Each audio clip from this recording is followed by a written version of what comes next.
We often hear people wishing us a long, happy, and healthy life. But what if the length isn't what matters most? What if instead it's the breadth, depth, and purpose of each day that matters most? Welcome to the Live the Width of Your Life podcast. My name is Aneta Ardelian Kuzma, and join me weekly as I interview guests who made changes in their own lives to live more fully with intention, gratitude, and joy. Be prepared to be inspired by their stories of how they shifted their mindset, took courageous action, and designed the life that they always wanted to live.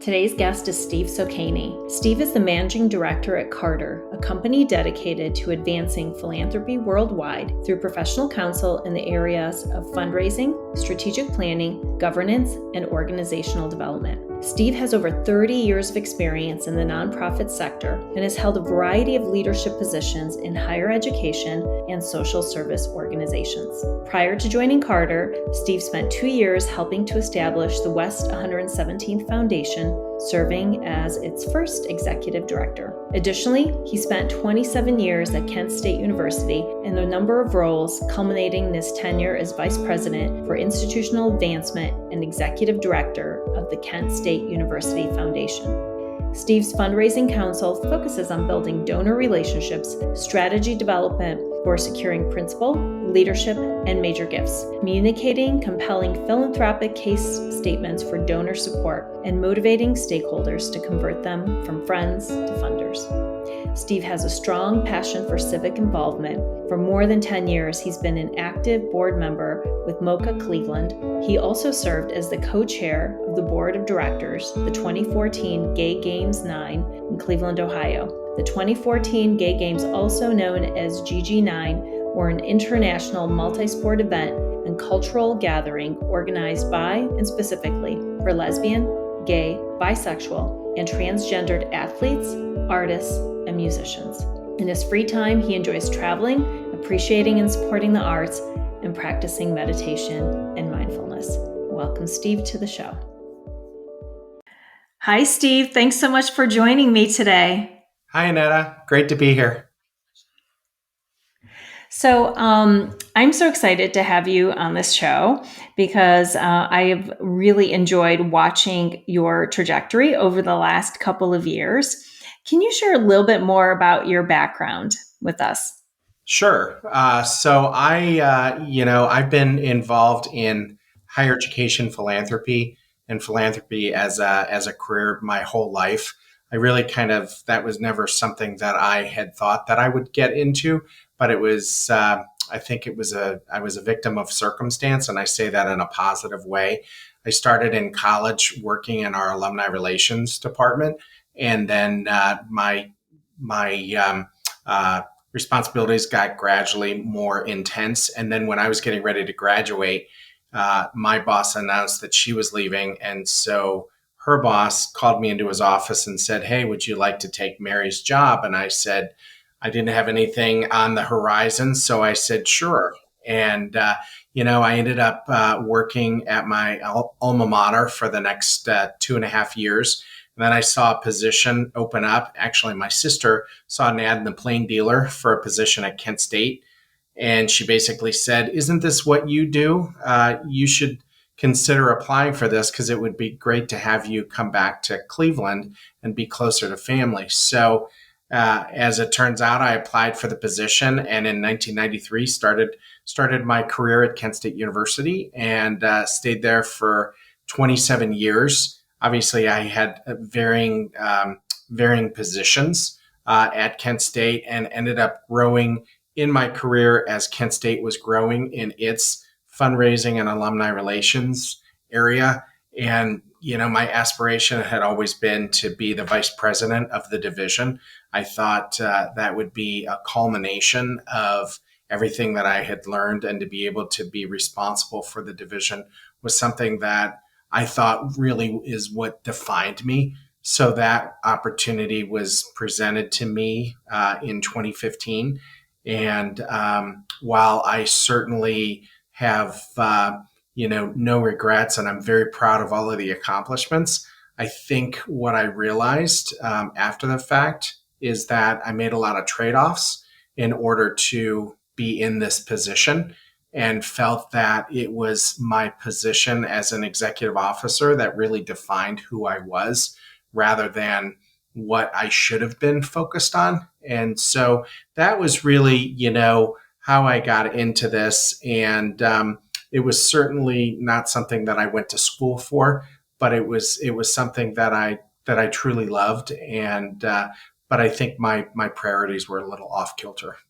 Oh my gosh. I think many of us can relate to that. I didn't necessarily also aspire to go into banking, but, spent 22 years in the banking space. So when you went to school and like take us back and as a young adult, when you graduated, what were some of your dreams? Did you have any dreams or did you think about what you wanted your career to look like or, any specifics about what the future was going to look like? I really, as I thought about it, it's so interesting.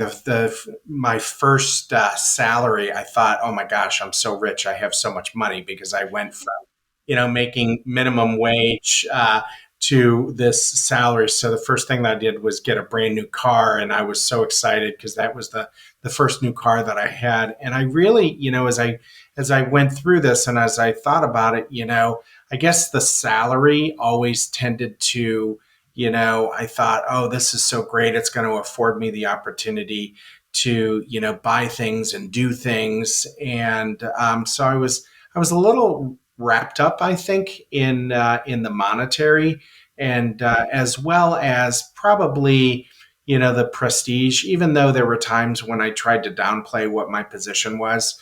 When I became an executive officer, it was, people would look at me differently. And I think as I rose through the ranks, people that had been colleagues of mine, I was now their supervisor. And so it was really interesting as I look back in terms of how people regarded me. And I just assumed that regardless of what position I held, I was still the same person. But clearly, that was not the case. And it's only through reflection that I've come to that realization. But I love to travel. I got to travel all over the country in my job and meet with people that had done very well in their lives. So I got to, go to all of the great places and all of the great cities. And I thought that was, probably the most important thing. And clearly looking back, it wasn't. But, I was young and that was just where I was at in my head, I guess. Yeah. No, I love this idea of many of us sometimes associate our identity with our title or what the job is, and especially when we're younger, right? If it's easier to do that. So you said that as upon reflection, you realized that that wasn't necessarily who you were. And even the money, which was a strong motivator, and it is a top motivator for many, it wasn't necessarily your top motivator. So take me back to a couple of years ago, because you made a significant change in your life just a few years ago.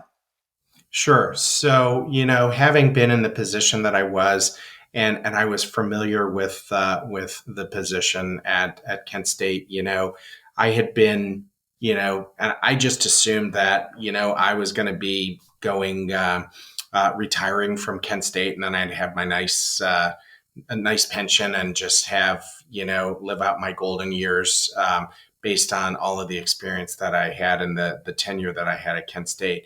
But I think, it became very clear, and without going into too much detail, that, when you get to the level that I was at, when leadership changes at the top, I've always heard the story that they tend to bring in their own people. And I felt, I guess I was a bit naive thinking, oh, that would never happen to me because I've been this loyal employee for 27 years and I love the university.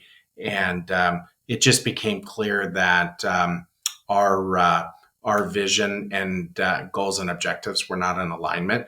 So separated from the university in a pretty quick way, and something that I had not anticipated. And it was tough because I had only known that for the last 27 years. It was very comfortable. It was very reliable. And so I really had to figure out what I was going to do. And I knew I needed to decompress because as many people would say, including my husband, and I didn't see this at the time, but they made comments like, "You were a heart attack waiting to happen. You were so stressed out all of the time. All I ever did was focus on work. I had no work life balance." But at the time, I didn't see myself in that way. I just figured I was doing what I needed to do. But, for heaven's sakes, getting up at 4:30 in the morning and being at work by 6 a.m. and then getting home at 8 p.m. at night. And while I was trying to watch television, still checking my emails and doing work things and spending time on the weekend, I look back on that and I'm thinking, what was I doing? So then I went from that to, when I left my position, I didn't have anything. So it was like, okay, what am I going to do? Fortunately, it was the summertime and I like to be outside. So I ended up, just relaxing and trying to decompress from all of that. But at the same time, I was trying to figure out, okay, what the heck do I do next? Because I was on a path and I just assumed, in 5 years, I would be done with that path and go on to the next chapter. And now it was like, okay, now what do I do? Oh my gosh. And I know that many can relate to this story. It happens to many people. So what does that look like when you go from maybe running 100 miles an hour to then stopping? How long did it take for you to decompress or to de-stress or to just be able to get yourself to like a restful state after you left? That's a great question. I would say I did it in phases, because I think at first, it was just turning off the computer, so to speak, and turning off the emails because there were no more emails coming in. And I basically, as I think about what I was doing, I basically just stopped and, this is going to sound kind of funny or ridiculous, but I just spent the summer at the pool and, and just reading and, just not thinking about anything and not really thinking about what was next. So it's kind of like I turned off the light switch. I went from being in this high stress job to all of a sudden nothing.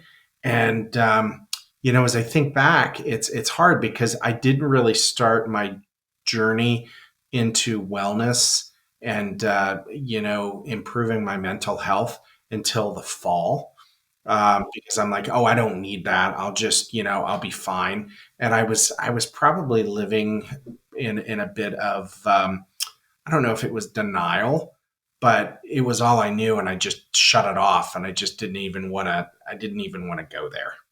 Yeah. No, I remember that summer. And so when you took the time off, like you said, shut the light switch off, what did you notice? Did you find that you were noticing things around you? Was your temperament changing? Were you starting to notice small changes in you when you just started to rest? I guess in a way, yes, but I also think I needed to be guided to recognize, because I think, as I think back, sure, I didn't have the stress of emails, and things and meetings, constant meetings, and because the months leading up to it was all about Zoom meetings, from 7:30 a.m. till 6:30 at night. It was kind of nice that I didn't have Zoom meetings to have to worry about, and I would wake up in the morning and I'd be like, okay, what am I going to do today? Which was crazy because I think the other thing that I used to, getting back to an earlier question, I used to think when I was young that wouldn't it be great to have a job where your calendar was completely planned out? You didn't have to schedule meetings because meetings were just put on your calendar and you would just go from one meeting to the next. And the old adage, be careful what you wish for, because Yeah. my time was not my time. It was not Mhm. my own. I mean, it was so prescripted and so planned out that I really didn't have a chance to breathe, so to speak. So, in Mhm. some respects, then I had a whole lot of time to breathe, but I didn't necessarily know what I was going to do with myself. So I was Mm. thinking, okay, well, I guess I could plant flowers, I could weed the garden, I could, watch television, or catch up on reading my New Yorker magazines and all of these other things, but I really didn't. I think it was just so it was so abrupt in terms of when the decision was made that I really wasn't sure, and I didn't. To be honest, I didn't know what the next chapter was going to be, and it wasn't until through conversations with you and with my husband, Mm-hmm. the thought of meditating and having an executive coach and really exploring that. I'm like, well, I've done that before. What is this going to do that's any different? And I going into it, I was a little pessimistic. I got to be honest, but it wasn't until I really got into it and really, it wasn't just an add-on to an already crazy day. It ended up being the focus, and I think that made all of the difference in the world in terms of being at the right place at the right time, and having that crack of receptiveness to go in it, and see how it would turn out. And then obviously that crack ended up being the window wide open, so to speak. Mm. Oh my gosh. So tell us a little bit about what happened then in the fall. So you and I did have a meeting, and I was actually surprised because you reached out because I talked to you before, because I do to everybody. I always tell everyone they should meditate. And some people say, yeah, yeah, yeah, try that. I have an app. So tell us a little bit about your journey as you started focusing in on your personal development and planning what you wanted for your life, and also starting to focus in a little bit on self-care with things like meditation and mindfulness. Right. So I think, I think again, I was going into it, and I was open to the opportunity, but I really didn't know what to expect. And I think it was quite honestly just having authentic conversations with you, and really beginning to come to terms with what I was really looking for or what I was lacking. And I think the one thing that probably, and I've looked back over my journals, one of the things that, I recall you suggesting that I do early on was to start to journal every day as Mm-hmm. part of meditation. And I remember when I first started journaling, it was pretty, probably superficial, I would think, that I was just, writing things down because I that was my task, and I was always good at, okay, you tell me something to do and I will do it. That I always prided myself in that. Yeah. And whereas, as I started getting into this and realizing it, I think my journal entries definitely became more substantive. And, Mm-hmm. there would be some days that were, more substantive than others. But I think that is the journey that we're on. Not every day is going to be, 100%. And I think I found that with meditation as well. I think Mm-hmm. at first it was, I had a lot of voices going on inside and trying to figure out. And I thought I was looking for this magic pill Mm-hmm. that, okay, I'm going to start meditation, and it's going to be amazing, and I'm going to be able to quiet.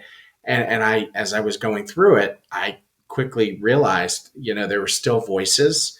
Yeah. And, through the guided meditation, to acknowledge it, it's okay to acknowledge it. Not every meditation is going to be 100%, and it's a Mm-hmm. journey. And I think what I found more than anything is that this is not a check the box kind of thing. This is a journey, and this is something that I'm going to be on the rest of my life. And I think that when I came to that realization, and I started reading other books that reinforce that. And I think, the first book that I read, because it was an easy read, was The Four Agreements. And I Yeah. remember thinking to myself, wow, these are so, I mean, these are basic tenets, but I hadn't really thought about it, and I kept going back and referring to them. And I think the more I lived those tenets, it made such a difference. And then as I read more things, and this is something that I would have never done. I would have never looked at, self-help books and meditation books and well-being books, but I Mm-hmm. just started hungering for those. Mm-hmm. And I remember Matt saying to me, "Who are you reading these books?" And it just became, I've learned so much, and obviously we can go into that and peel that away a little bit more. But I think one of the things that I learned in the process that I probably hadn't thought about is, the outside Steve, everybody thought, life of the party, very gregarious, very extroverted. But I did not love myself at all. I was miserable. And I think by going through this wellness, it helped me, one of the biggest takeaways is to that I love myself now and that I'm so grateful and so appreciative of everything I have. And even though I had like material things, who cares about that? That's one thing that I've learned. Sure, I live in a beautiful home and, I have a lot of beautiful things around me, but that's not what I want to be remembered for. And I know we'll maybe talk a little bit about that, but I was so obsessed with that it clouded who I was. And it was only through doing meditation and mindfulness that I really came to the realization that my priorities were definitely out of whack, so to speak. Yeah. And you are so disciplined because I know you join meditation almost every single day, and you have for the last 2.5 years, which is amazing and it's wonderful. Because I do think that the more you do it, the easier it is and the routines start to stick. But we also did some exercises around identifying the different areas of life and your satisfaction. And like you said, maybe on the outside you looked like you had it all going on, and on the inside there were some cracks and some things.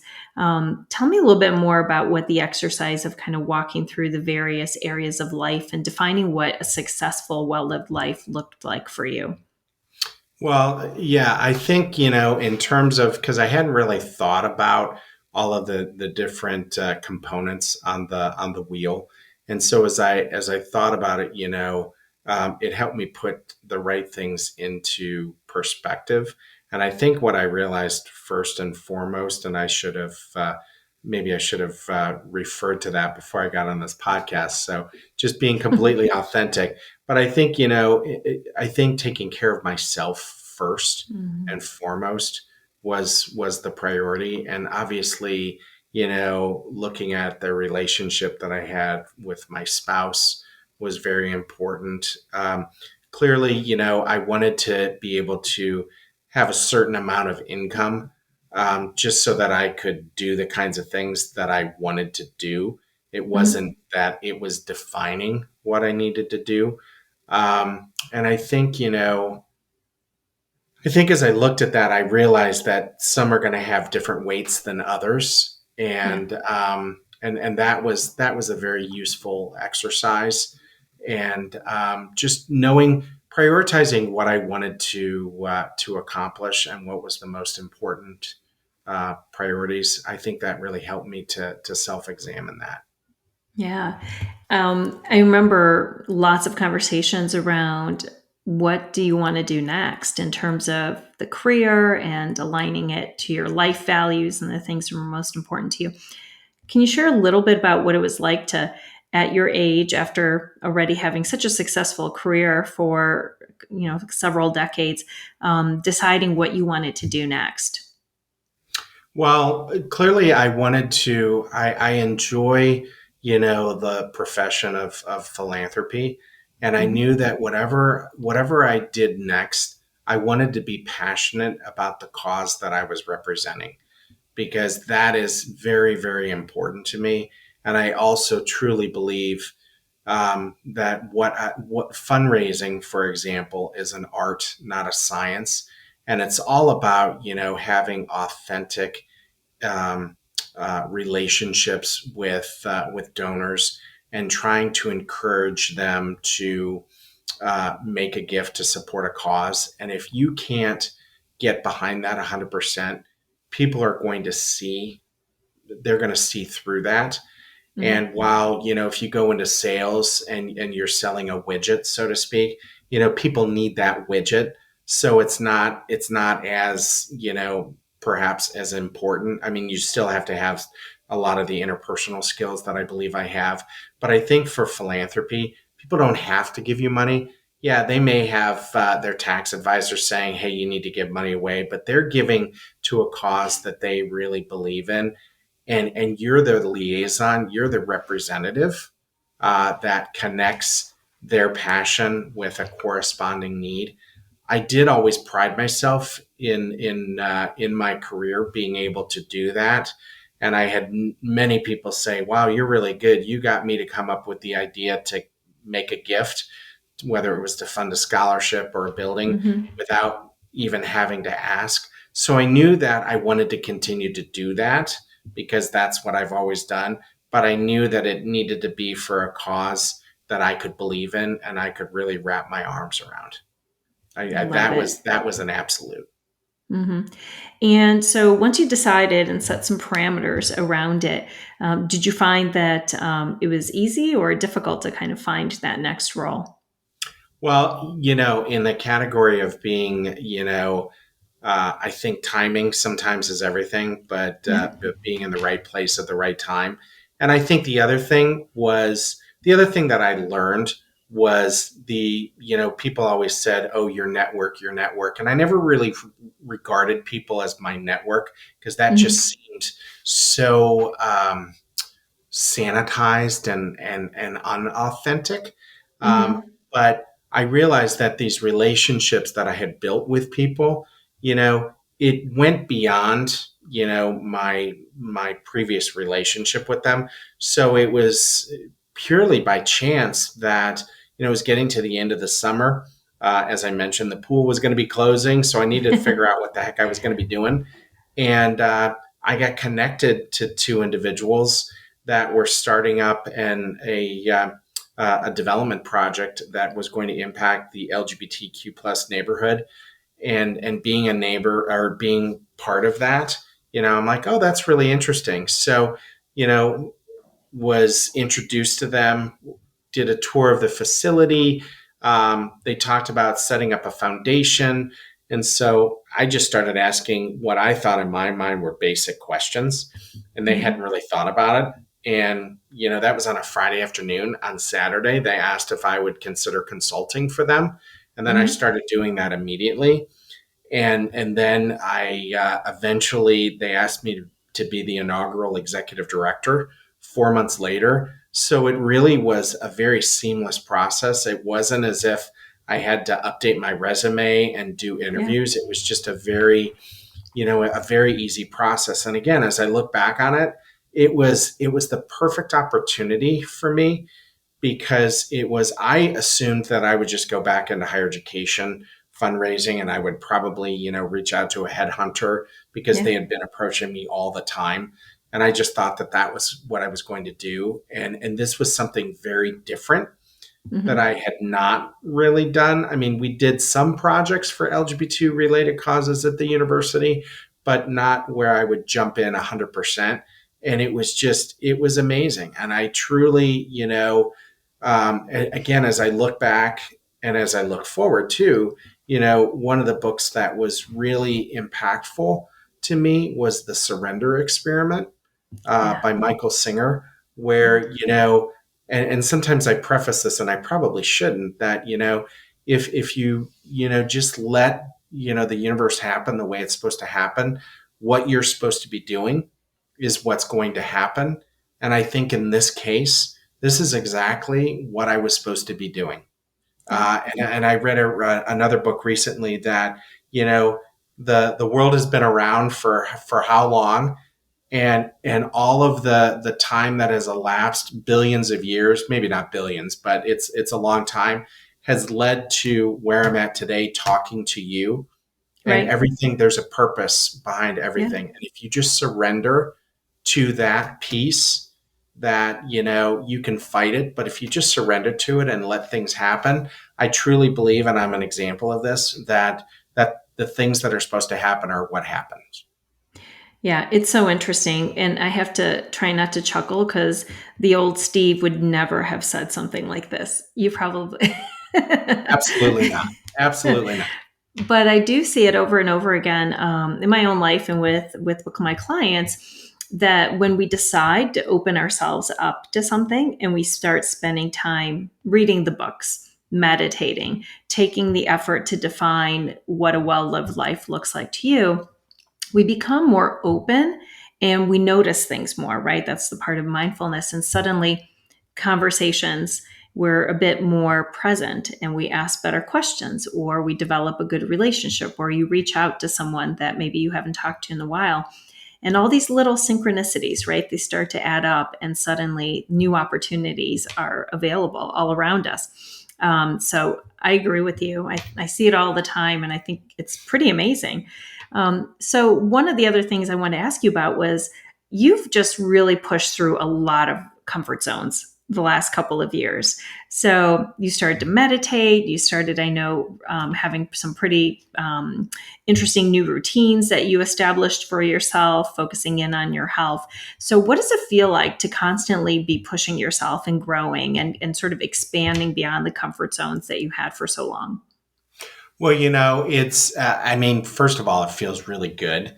But I also know that, what I have learned is that, much like I used the metaphor before where I just flipped off the light switch, Mm-hmm. I still have predispositions and I Yeah. still have these internal saboteurs that, it's easy to fall back into. But I Yeah. think the one thing that I have realized is that I begin to recognize that and that I'm not gonna make the same mistake or if I see myself going down that path, I recognize it because I tend to, again, I tend to take things personally, and as you know, through our coaching, I am very much a people pleaser. But at the end of the day, I've got to be happy with myself, and I've got to focus on myself first and foremost.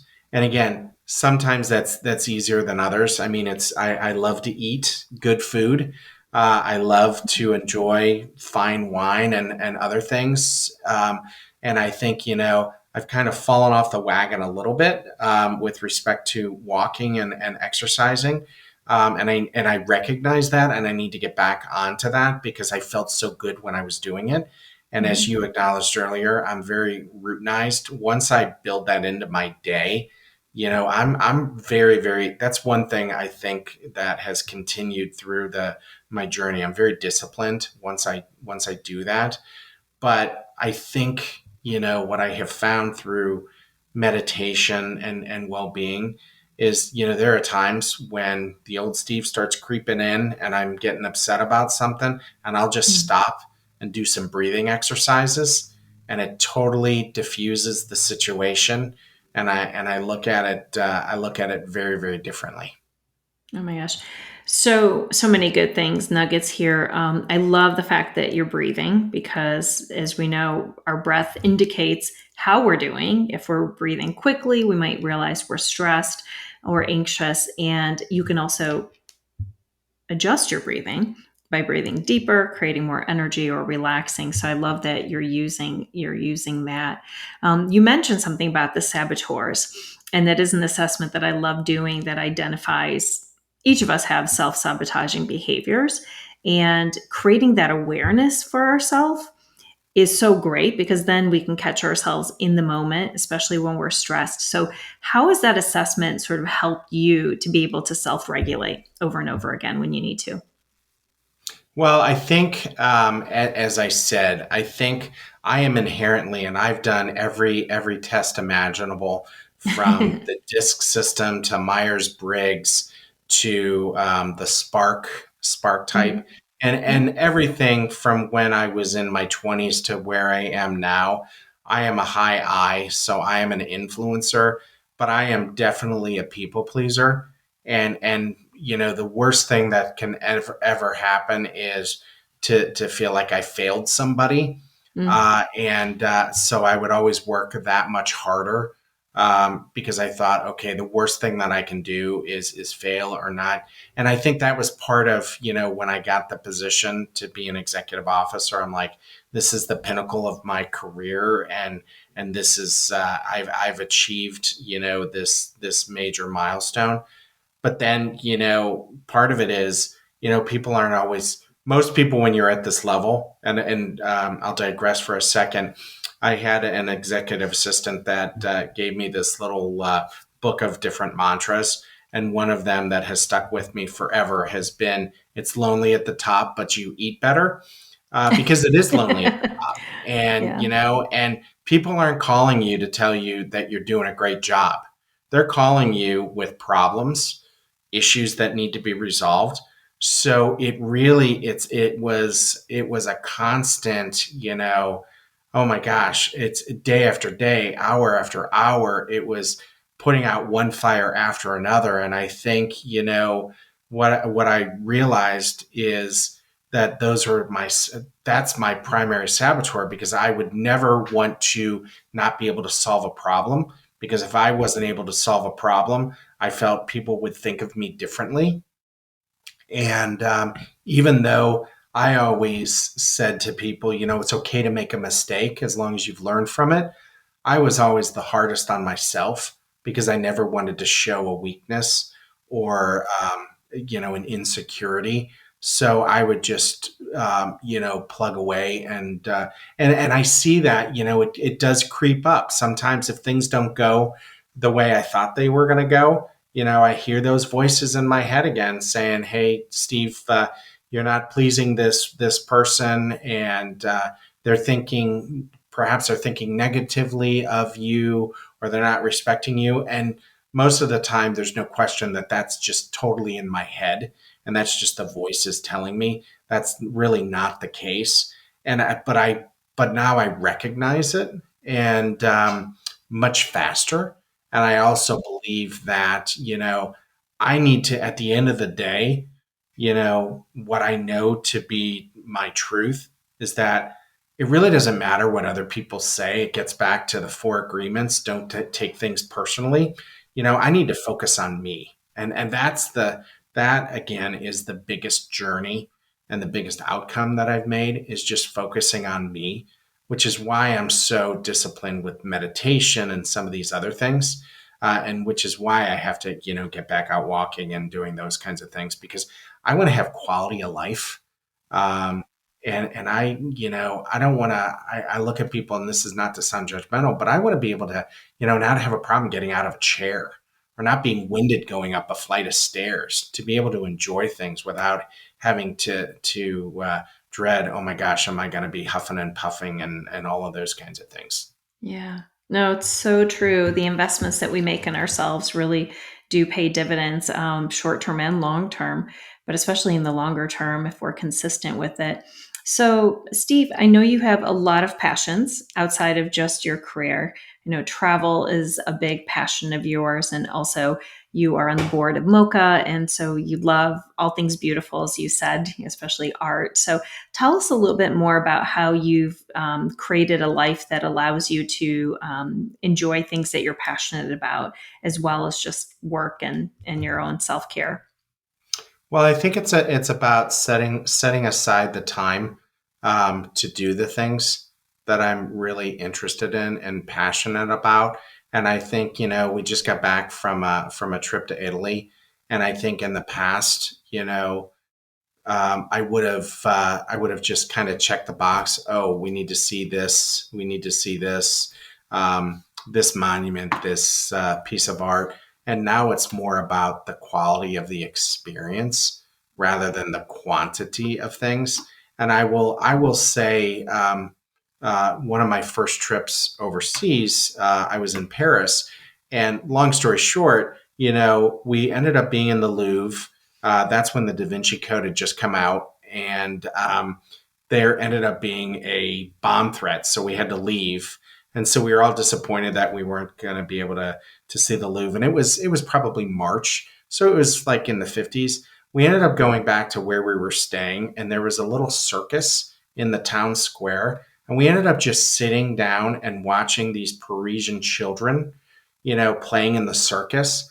We would have never experienced that. And again, there was a reason that this happened. So it's that kind of quality experience. And I think what I have found when I'm traveling, and even when I'm meeting with people that don't look like me or sound like me, I really want to understand what their life is about, and ask those kinds of questions, or to look at art. And I think about that in terms of modern and contemporary art, which I'm very passionate about. I love meeting the artists, because there may be things that I'm not necessarily going to hang on my wall, but I love hearing the journey that they went through, to produce something like that. And I think by exposing yourself to so many diverse perspectives, whether it's within the United States or in Europe, it just helps you realize we're more alike than we are different.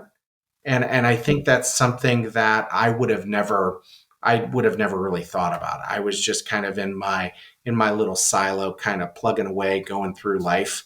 And now I really look at the quality of the conversation. Um, and I would have quality conversations, don't get me wrong, but I'm looking at things very, very differently. And I've met people that I would have never thought our paths would have crossed. But again, getting back to, the work that I've done, there's an absolute reason why I am meeting this person, and I need to learn from them as much as they need to learn from me, and it's a shared experience. And I've just, you know, everything that I'm doing now outside of work, whether it's looking at a piece of art or volunteering for something or traveling or just, reflecting outside, it's very I'm looking at it through a much different lens, but it's very purposeful, and everything is happening the way it's supposed to happen. I love that clarity and sort of that allowing that you have in your life right now. So you said something at the beginning of the conversation where you said that your title, your job is not your destiny. It's not how you want to be remembered necessarily. So what do you want your legacy to be, or how do you want to be remembered? So, it's interesting. So again, I'm reading this book right now. It's called From Strength to Strength, and it talks about, I'm in this phase of my life, being in my middle 50s, and one chapter when I thought about that question, one chapter that jumped out to me is in terms of my legacy is, you know, at your funeral, what do you want your eulogy to be? Do you want it to be a resume eulogy, or do you want it to be a eulogy of virtues? And I really, at the end of the day, some of the examples that were given, and it's so, so true. And I really believe this is, you know, I don't want my eulogy to be focused or my legacy to necessarily be focused on professional accomplishments or titles that I had. I want to be remembered as someone that loved themselves, was a good person, was authentic, had integrity, that, I cared about people and I wanted to help them and I wanted to make the world a better place.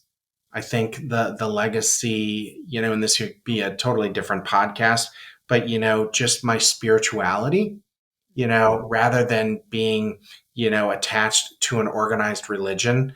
I want my legacy to be that I lived my spirituality, and I believe in Christ and was raised a Christian. I want to be viewed as someone that lived that every day, not just checked the box and went to mass on Sunday. And I just and hopefully I made an impact on people's lives.